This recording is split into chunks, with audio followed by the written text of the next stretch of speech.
Thrift society के parking ground में पिछले 5 दिनों से आयोजित सत्यमेव जयते पैनल के सदस्य जागरूकता सप्ताह का आज समापन किया गया। इसके साथ साथ सत्यमेव जयते पैनल ने आज अपने शेष 2 उम्मीदवारों के नाम भी घोषित किए।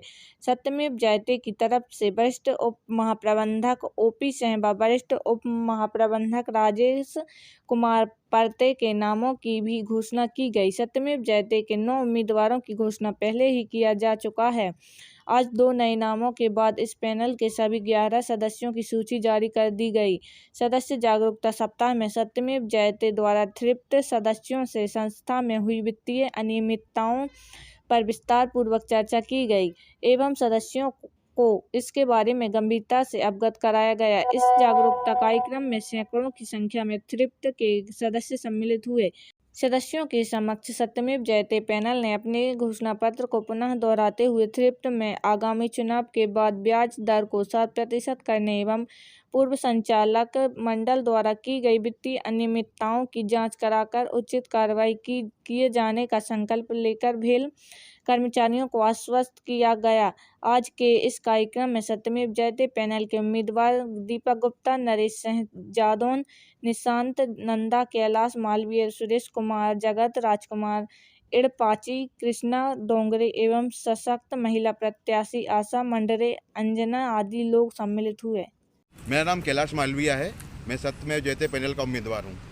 हमारे यहाँ बैठने का मकसद ये है कि सभी सदस्यों को जागरूक करने के साथ साथ और जो भी यहाँ पे सिटी से प्राइवेट तौर पर खरीदारी की जा रही है प्राइवेट व्यापारियों से, हम उस पर भी लगातार नज़र रखे हुए हैं कि कहाँ से प्राइवेट से कहाँ से 2 नंबर का माल अंदर जा रहा है। ये पूरी जानकारी हम रखने का प्रयास कर रहे हैं ताकि हर सदस्य को बता सकें कि बेस्ट प्राइस और हाइपर सिटी से सामान ब्रांडेड जगह से नहीं आ रहा है।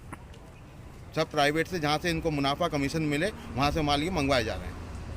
बाकी जो भी सदस्य सामान लेके आता है जिसको जानकारी नहीं है, हम उसको पूरी बैलेंस शीट वगैरह जहाँ भी उसको डाउट लगता है वो जानकारी बराबर सबको दे रहे हैं। और भी जिनको लगे जो भी ये गलत अफवाह फैला रहे हैं कि लोग भ्रम हैं या बदनाम करने के लिए संस्थाओं कर रहे हैं या कोई सब आंकड़े चुनावी आंकड़े हैं, ऐसे आरोप लगते रहते हैं, तो हम आरोप नहीं लगा रहे हैं। हमारे पास ऑलरेडी पूरा सबूत है, पूरे पेपर ऑन रिकॉर्ड है। जिसको भी डाउट हो अब क्लियर करने के लिए पेपर लेके बैठे हैं। जिसको चैलेंज करना पेपर को चैलेंज कर सकता है। उन्हीं की बैलेंस शीट है, अपने ही कलम को चैलेंज करें। बस सत्यमेव जयते। संचालक मंडल का चुनाव की घोषणा से ही उनकी नियति में खोट है। वो पहले नियमबद्ध निर्वाचन अधिकारी की नियुक्ति करते हैं, उसके बाद 8 तारीख को निर्वाचन अधिकारी की नियुक्ति हो जाती है और संचालक मंडल 3 तारीख को अगले महीने मतलब उससे 22 दिन बाद में 22 से 25 दिन बाद में अनुमति के लिए आवेदन लिखता है। साथ में आपको मालूम होगा पत्रकार महोदय कि कोरोना प्रोटोकॉल का पालन किया जाएगा, इसकी जिम्मेदारी संस्था अध्यक्ष को लेनी होगी। संस्था अध्यक्ष ये जिम्मेदारी नहीं लेना चाह रहे हैं। जब कोई ये कोरोना प्रोटोकॉल के पालन की जिम्मेदारी नहीं लेगा तो परमिशन कैसे प्रशासन से मिल जाएगी। हम अध्यक्ष से अभी भी मांग करते हैं कि कोरोना प्रोटोकॉल का पालन की शपथ दें और नियम विरुद्ध जो उन्होंने कब्जा बना के रखा है सोसाइटी पर उसको ख़त्म किया जाए।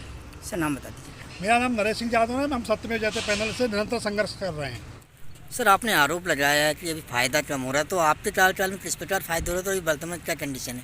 बिल्कुल, हम ये लोग तो अपने आंकड़े नहीं बता रहे हैं कि कैसे क्या प्रॉफिट हुआ है। हम 2 महीने से इनसे पूछ रहे हैं, लेकिन हम अपना भी बता रहे हैं और इनके 4 साल का ही बता रहे हैं, ना सिर्फ 1 साल का। ये हमारे पास बैलेंस शीट से निकाले हुए आंकड़े हैं।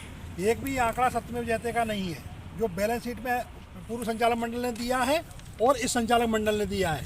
आप इसमें देख सकते हैं कि 2012-13 में मात्र 1,40,00,000 की बिक्री हुई थी, जिसमें सदस्यों को छूट रिबेट सेल पे दी गई है। ये भ्रम फैला रहे हैं कि हम MRP पे छूट देते हैं।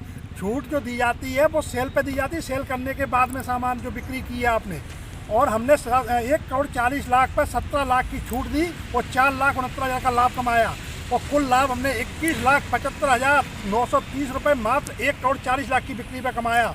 इसी तरह से 5 सालों में 2016-17 12 से लेकर 2017 तक 5 सालों में 5,99,00,000 की मात्र सेल की थी और 96,32,542 का प्रॉफिट और रिबिट दिया। इन्होंने आते ही अपना रंग दिखाना शुरू किया। 2017-18 में जो सेल थी वो 93 लाख से 3 गुना बढ़ के 2,40,00,000 हो गई। इन्होंने रिबिट को 12,44,000 से घटा के 2,38,000 कर दिया।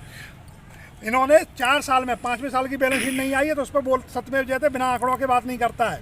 4 साल में बम्पर वृद्धि की है सेल में, कोई डाउट नहीं है। 21 करोड़ 29 लाख की वृद्धि की है, उसमें से मात्र 17,40,74,000 का प्रॉफिट हुआ है और ये 0.84%।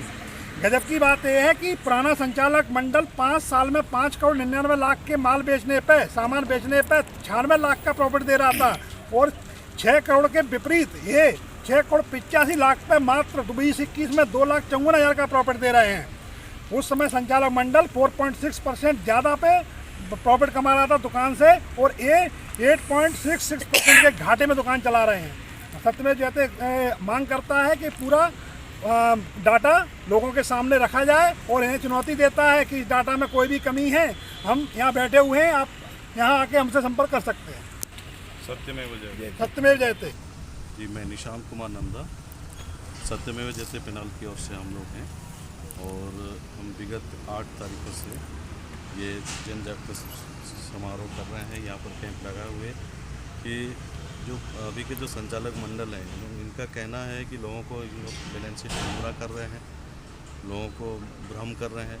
तो हम बैलेंस शीट के साथ यहाँ पर हैं और जो भी भ्रमित शब्द, जो भी सवाल जवाब हैं, हम लोगों को दे रहे हैं। बहुत संख्या में लोग यहाँ पर आ रहे हैं और उनको हम उनके सवालों का जवाब दे रहे हैं। आज कुमार गढ़पाचे, सत्यमेव जयते पैनल की ओर से मैं उम्मीदवार हूँ। सर, क्या वजह जो चुनाव टले जा रहे हैं और चुनाव नहीं कराने की वजह क्या है? मुझे तो लगता है कि ये जो संचालक मंडल है, वर्तमान जो संचालक मंडल है, यही नहीं चाहता कि चुनाव हो, क्योंकि ये लगातार निरंतर पहले कोरोना का बहाना बताया, फिर अभी कह रहा है कि हमें BHEL से परमिशन नहीं मिल रहा है। तो ये लगातार इन लोग कुल मिलाकर के है कि इनका कार्यकाल 12 जनवरी को समाप्त हो गया है। तो ये कुल मिलाकर के इनका कार्यकाल और मतलब सहकारिता नियमानुसार ये 3 महीना और मतलब इनका कार्यकाल बचा है। तो ये लोग कुल मिलाकर के ये है कि सदस्यों को गुमराह करके ये लोग तीन महीना और थ्रिफ्ट में बैठना चाहते हैं। सर, ऐसी परिस्थिति में आप क्या कदम उठाएंगे आगे? ऐसी परिस्थितियों में हम वही थ्रिफ्ट के प्रांगण में हम लोग थ्रिफ्ट सदस्यों को हम लोग जागरूक करने के लिए हम लोग यहाँ पर बैठे हुए हैं कि इन लोगों की जो काले कारनामे हैं, जो बैलेंस शीट के आधार पर जो दिखता है, तो हम लोग ये सदस्यों को हम लोग जागरूक कर रहे हैं और ये लोग कह रहे हैं कि ये सदस्यों को गुमराह कर रहे हैं, जबकि हम सदस्यों को बैलेंस शीट का जो एक्चुअल है उसको हम लोग बता रहे हैं। और अगर संचालक मंडल को भी लगता है कि हम लोग अगर गलत कर रहे हैं तो संचालक मंडल भी आकर के हमें बोल सकते हैं कि आप गलत बता रहे होंगे सदस्यों को करके।